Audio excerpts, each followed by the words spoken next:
নমস্কার বন্ধুরা, কথা ধারাবাহিকের আজকের পর্বে আমরা দেখতে পাবো যে কথা বলে খেজুরের রস মারা দেখতে হলে আমাদেরকে ভোর 3:30টার সময় উঠতে হবে। তখন এবি বলে ভোর 3:30, ওটাকে ভোর বলে না রে, ওটাকে বলে রাত 3:30। তখন কথা বলে যদি আমরা সকালে না উঠি তাহলে পরিকল্পনা সার্থক করতে পারবো না। তখন অগ্নি বলে কিন্তু আমি এত সকালবেলা উঠতে পারবো না।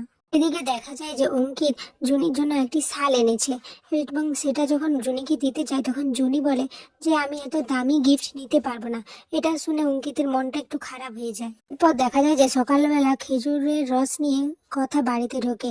অগ্নি খেজুরের রসের গন্ধ পেয়ে বলে এটা কিসের গন্ধ।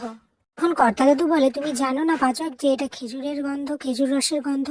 এরপর দেখা যায় অগ্নি কথাকে রান্নাতে সাহায্য করে আর কথাকে বলে এসব করে মায়ের স্মৃতি ফিরে আসবে। তো অন্যদিকে অঙ্কিত জুনিকে সাহায্য করতে আসে। তখন অঙ্কিত জুনিকে বলে ভয় পাবেন না, আমি আপনাকে যে গিফটটা দিয়েছি সেটা আপনাকে নিতে হবে না।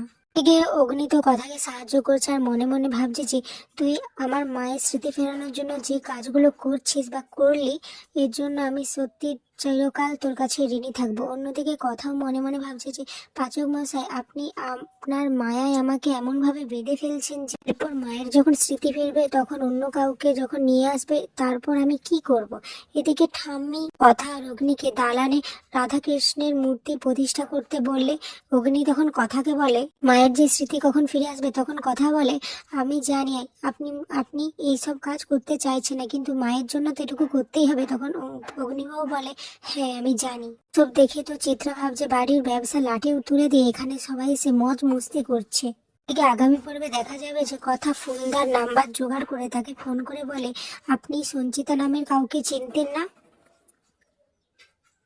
ফুলদা বলে আমার দেশের বাড়িতেই তো থাকতো। কথা বলে শুধু একবার আপনি গোড়ালে আসতে পারবেন। এইদিকে ফুলদা বলে আমার দেশের বাড়িতেই তো থাকতো সঞ্চিতা। তখন কথা ফুলদাকে রিকোয়েস্ট করে যে আপনি একবার গোড়ালে আসতে পারবেন। পর পুজোর সময় সঞ্চিতা দেখতে পায় যে কথার মাথার উপর একটি পাথরের টুকরো পড়তে যাচ্ছিল। এরপর সঞ্চিতা চিৎকার করলে অগ্নি কথাকে সঙ্গে সঙ্গে সরিয়ে নেয়। সঞ্চিতা সেখানে দাঁড়িয়ে পড়লে পাথরের টুকরো তার মাথার উপরে পড়ে যায়। মানে আজকের পর্বটি শেষ হয়েছে। ভিডিওটি ভালো লাগলে লাইক, কমেন্ট, শেয়ার এবং সাবস্ক্রাইব করে দেবে।